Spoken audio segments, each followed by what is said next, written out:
Bonjour et bienvenue dans les 4V, Alexis Bonjour. Corbière. Bonne année. Bonne année à vous. On va bien sûr parler des retraites, mais d'abord, faut-il remettre l'uniforme à l'école? Je ne sais pas si vous avez eu le temps de lire l'interview de Brigitte Macron dans Le Parisien ce matin.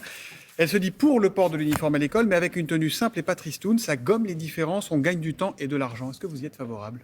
Non, je suis pas favorable et en plus je trouve que c'est un débat qui devient un peu qui fait écran. Ce que vous venez de dire là est très important avant que notre débat commence. Ce que nous montre l'INSEE, c'est qu'il y a une non-mixité scolaire qui se met en place. Moi, j'avais appelé ça même un séparatisme scolaire très fort. C'est pas nouveau en même temps. Oui, mais ça s'aggrave, ça s'approfondit. Il y a même, vous savez qu'il y a 20% des enfants qui sont dans les établissements privés. Et il y a des calculs récemment qui ont été faits sur l'IPS, l'indice de positionnement social, qui nous montre que le privé accueille les catégories les plus favorisées. Et donc, on a progressivement, alors que le socle de la République, c'est l'école, on a effectivement de plus en plus une situation où nos enfants ne vont pas dans les mêmes écoles. Justement, là, elle semble dire que ça mettrait de l'égalité. Ben non, c'est pas, à partir du moment où il y a ce phénomène-là, c'est pas parce que vous portez le même t-shirt et la même jupette que vous réglez le problème. Donc je ne voudrais pas qu'après il y ait un débat qui m'intéresse sur la tyrannie des marques, de quelle manière quand on est parent. Ça serait une proposition de loi du Rassemblement national. Alors pas après, ça je vous ai répondu sur le fond, mais alors après d'un point de vue, comment dirais-je, je trouve pas incroyable que le jour où le Rassemblement national pose ce débat à l'Assemblée nationale, Madame Macron, alors vous me direz, elle n'a aucune position institutionnelle, et c'est même paradoxal que vous m'interrogiez en vérité sur ce que pense Madame Macron, malgré tout le respect que j'ai pour cette dame, tout à fait respectable. Elle n'est pas dans son rôle là? Non. D'ailleurs, je vais vous dire une chose, pour un républicain, elle n'a strictement aucun rôle, si ce n'est, comment dirais-je, d'accompagner, enfin de faire ce qu'elle a à faire, mais je veux dire, je ne résume pas une femme parce que c'est la femme du président, à ce qu'elle aurait un rôle. C'est aussi une ancienne enseignante. Donc, un avis sur oui, il y a des tas d'anciens enseignants, mais il y a un trait de monarchie républicaine, parce que c'est l'épouse du monarque, on lui écrit. Enfin, j'ai toujours trouvé ça un peu paradoxal. Et je dis, il y a même un secrétariat de l'argent public qui lui est consacré. Moi, je n'aime pas ça. Et que Madame Macron me comprenne, hein, avec tout le respect que je lui dois, parce qu'elle subit parfois des attaques que je trouve absolument abominables, et c'est sans aucun doute une femme par son parcours professionnel. C'est pas personnel, c'est institutionnel. Oui, il y a un souci. Pour quelle raison? Un grand journal donne la parole au compagnon ou à la compagne. Enfin, je veux dire, on est là dans quelque chose que je n'aime pas. Je veux dire, le côté, c'est le monarque. Alors, l'entourage du monarque, puis même la cour maintenant du monarque, les proches. Enfin, non. Madame Macron, y compris, je veux bien le croire, si elle a l'esprit républicain, devrait même refuser ce genre d'interview. Voilà, c'est aussi pour parler des pièges jaunes. Bref, elle donne pas son avis sur la réforme des retraites. Les pièges jaunes, c'est pareil. Une espèce de charrière. Enfin, bon, bref. Je ne suis pas d'accord avec cette idée.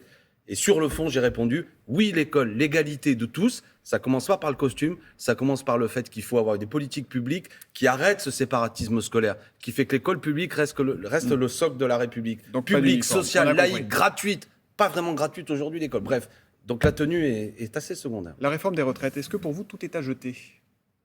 Ce projet doit être retiré, disons-le comme ça. Retiré. Il n'y a pas de marge de négo, il n'y a pas de... Ce texte n'est pas une base de discussion, ni juste, ni justifié. Ni juste, parce que ceux qui nous regardent doivent comprendre, en particulier, c'est là qu'il y a un paradoxe, vous l'avez déjà développé sur votre antenne, ça a été dit, c'est que ceux qui commencent tôt de travailler vont subir particulièrement cet allongement de la durée de cotisation. Plus longtemps, eux aussi. Incroyable.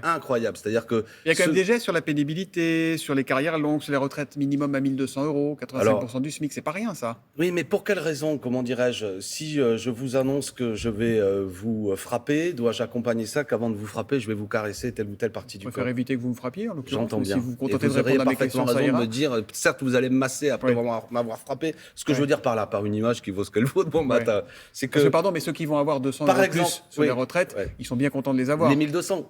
C'est-à-dire, alors je vais annoncer un truc que tout le monde a compris, c'est que c'était déjà dans la loi, ça devait être mis en application. Donc il n'y a dans la loi Fillon qui avait été mis en place, c'est une vieille histoire. Donc, et quand même, faisons-le. Pour quelle raison cela doit avoir pour conséquence le fait qu'il y ait, je crois, 2 millions de personnes qui vont avoir une amélioration dont je ne peux que me féliciter et que je réclame avec mes amis à l'Assemblée nationale depuis longtemps. Ça veut dire que vous n'allez pas essayer d'amender ce projet de loi, vous allez mener une guérilla parlementaire, ce qu'a dit Elisabeth Borne. Attendez, ça c'est... D'abord, ce projet de loi, ceux qui nous écoutent doivent comprendre que rien ne justifie. Notre système de retraite n'est pas en danger. Le système de retraite, c'est 346 milliards. Les chiffres qui circulent, que peut-être, selon la projection du corps, qui d'ailleurs nous annonçait que cette année, nous devrions être... les chiffres du corps sont suffisamment ambigus pour que chacun y trouve ce qu'il veut. Voilà, on va dire les choses. Oui, d'accord, il y a peut-être ambigu, mais il dit que le système, la trajectoire financière n'est pas en danger. Ça, c'est clair, c'est écrit, d'accord ? Faut pas dire que le système du corps n'a jamais alerté sur le fait...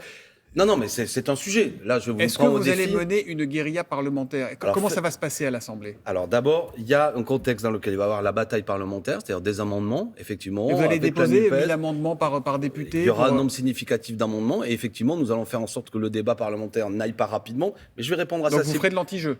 Attendez, Monsieur Soto, Oui. vous avez suivi que la manière dont ce texte va être présenté, c'est dans le cadre d'un article, d'un PLFR, c'est-à-dire un projet de loi rectificatif de texte sécurité budgétaire qui sociale, en permettra utilisant l'utilisation du l'article 47.1 Ouais. de la Constitution qui fait que quel que soit ce que je fais, Monsieur Soto, ma stratégie, en 50 jours, ça doit être réglé. Les Français l'ont su, ça. C'est une forme de 49.3 déguisé.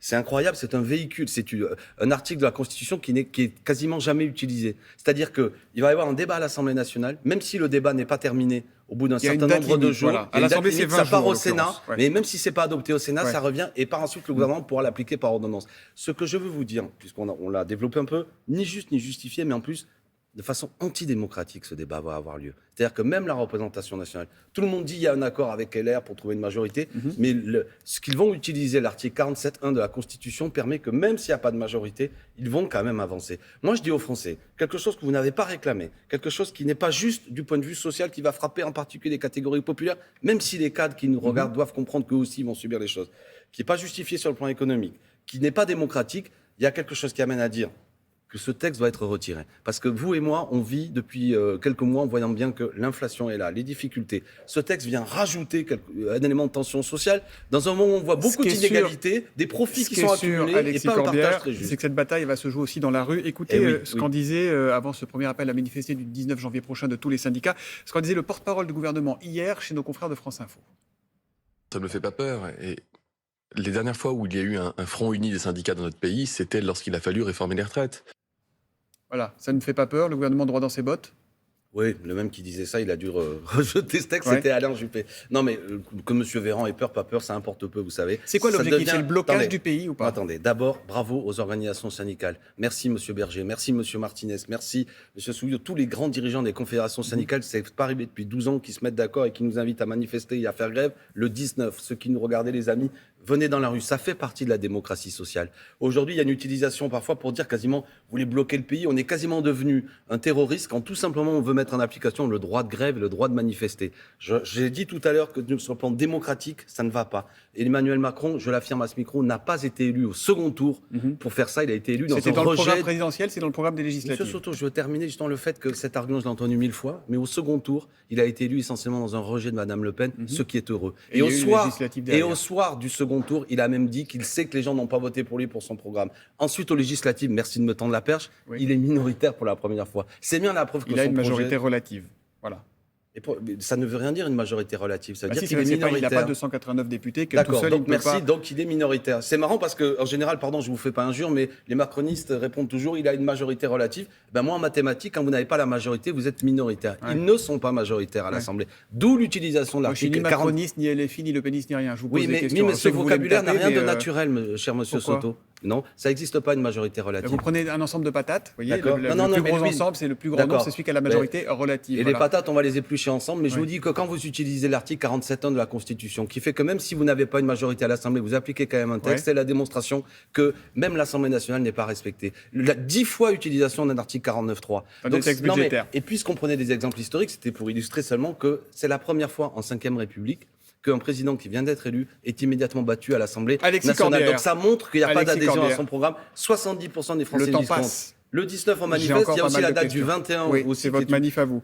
Ça ne vous a pas évidemment échappé. Il y a eu un revenant à l'Assemblée hier, votre collègue Adrien Quatennens, condamné à 4 mois de prison avec sursis pour violence conjugale.